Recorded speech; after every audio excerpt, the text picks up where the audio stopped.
This Georgia offense is a machine. That's what CBS analyst Gary Danielson had to say during Georgia's blowout 38-10 victory over Tennessee. He said that after Dillon Bell scored his receiving touchdown. Of course, he threw for one early in the game, but when Georgia scored that touchdown, you could hear Gary Danielson in the booth say, man, this offense is a machine. And he's exactly right.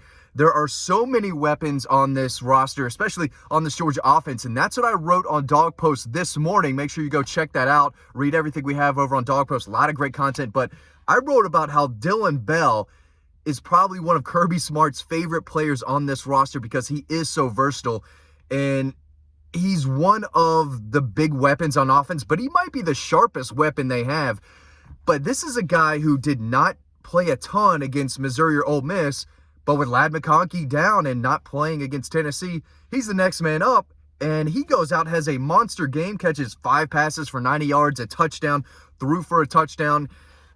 You could tell that he was going to have a big game, and you could tell that before kickoff even. When Kirby Smart led the team on the field out of the visitors' tunnel, Dillon Bell was right next to him, and he was ready to go, and you could tell just by watching that interaction. You can find it over on Twitter. Maria Martin tweeted that video. It's over on Dawg Post now, but you could tell Kirby says something to Dillon Bell like, hey man, we're going to need you. This is your time. No Ladd McConkey. We're going to need you to step up. That's exactly what he did. But now I've got some numbers I'm going to break down in just a second, but if it's not Dillon Bell, it's Marcus Rosemy-Jacksaint. If it's not Marcus Rosemy-Jacksaint, it's Dom Lovett, right? Brock Bowers is that main focal point who, when healthy, is always going to make plays.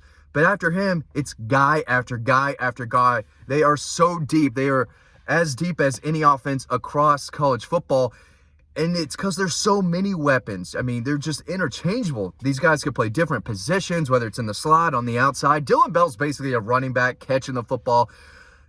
Mike Bobo is so creative in how he's getting these guys the ball, and it's through Carson Beck, who's also done a tremendous job. He can put the ball into tight windows, as we've seen, but he knows what he's supposed to do, and he's going to his first, second, third option, and I think when Dillon Bell caught that pass or touchdown, he was the third option because the offensive line gave Carson Beck so much time. He's able to go through his progressions, and he's good enough to go through those progressions, find the right guy, make the right throw, the right read, and then his weapons, right, his guys just do the rest. Let's dig into some numbers real quick. Georgia's offense right now, after throttling Tennessee, could have throttled even more, but they are number 1 in the country in third down offense. 78 for 137 on third down. That's tremendous. 57%, best in college football. If you're completing 57% of your third downs, you're going to move the ball a lot. You're going to score a lot of points, and that's exactly what Georgia's doing. They're number 3 in college football in total first downs, 284 first downs, just behind Oregon and LSU for best in the country. Number 4 in total offense in the country, 501 yards per game. And let's add some context here. That number could be more. Georgia's blowing teams out. Again, I made a comment in the other video. I'm snacking in the fourth quarter. I'm relaxing a little bit. I'm typing up my stories because these games are over, especially against a top 25 opponent. Fourth quarter, that's when the reserves are coming in. Georgia takes their foot off the gas a little bit because they don't have to go full throttle in the fourth quarter. They can put other guys in, mix and match on the offensive line, occasionally get some Brock Vandagriff action in there, right? But when they're up by 20, sometimes 30 points in the fourth quarter, you're not trying to move the ball. You're trying to run that clock out, get this game over with, right? Run that football. So when you say they're number 4 in total offense, 501 yards per game, that's really impressive, but it could be a lot more if they wanted it to be that way.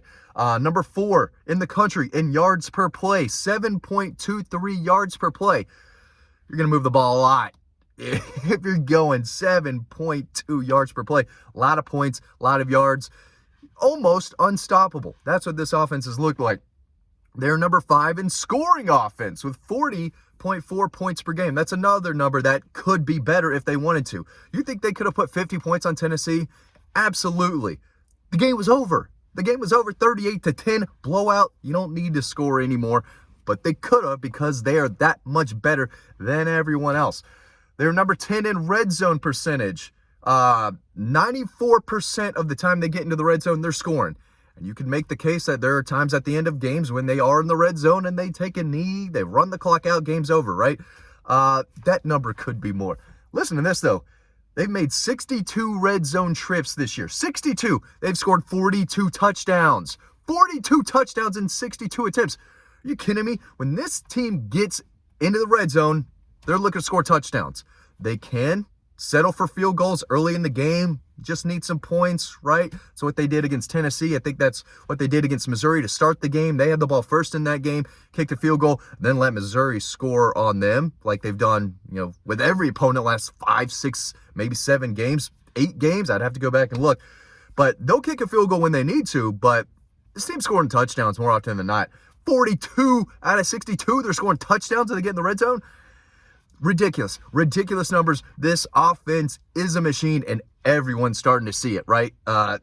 Guys across the country, analysts, the average casual college football fan, they watch a Georgia game and they're like, who's this guy? Who's this guy? Who's this guy? They're not lighting up the stat sheet, but when the ball comes their way, they're making plays. Dylan Bell, like I said earlier, he's a running back playing receiver. He's great after the catch, but he also went up and, Randy Mossed some poor Tennessee defender on the sidelines.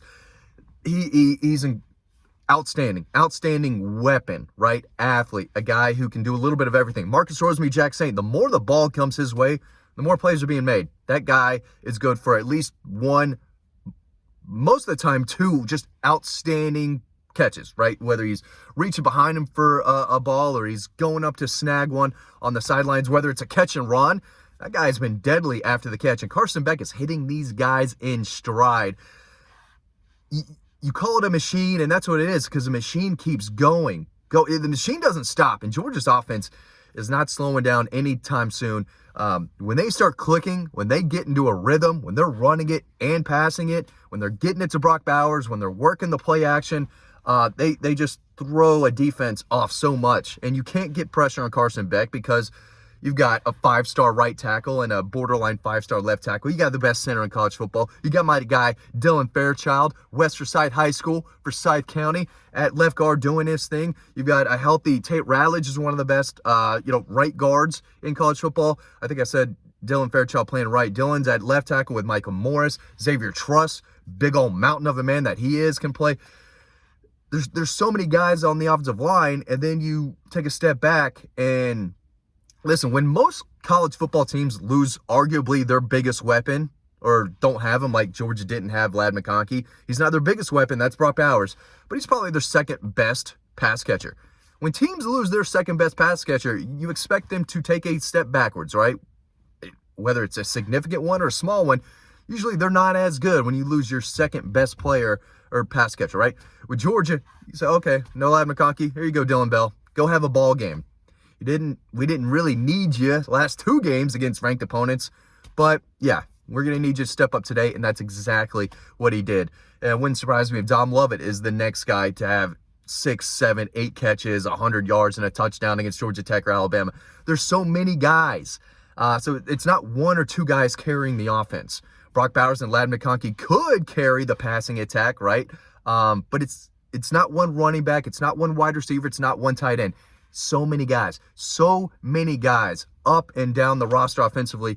It's full of playmakers, and the numbers speak for themselves. The eye test, just watch this team play, and they make it look so easy. It's like a knife through butter.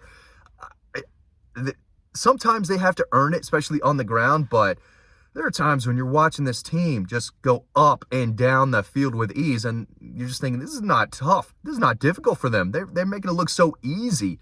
And that's when you do think, yeah, I bet practices are harder than the games, because they come out and they just score. And against top 25 opponents this year, these games haven't been close. They've been blowouts. If they play Tennessee the last 6, 7 years, it's a blowout. They play Florida last 6, 7 years, except for 2020. It's a blowout. And I guess 2019 was close too, but opposing fans look at this Georgia team and they're like, what do we have to do?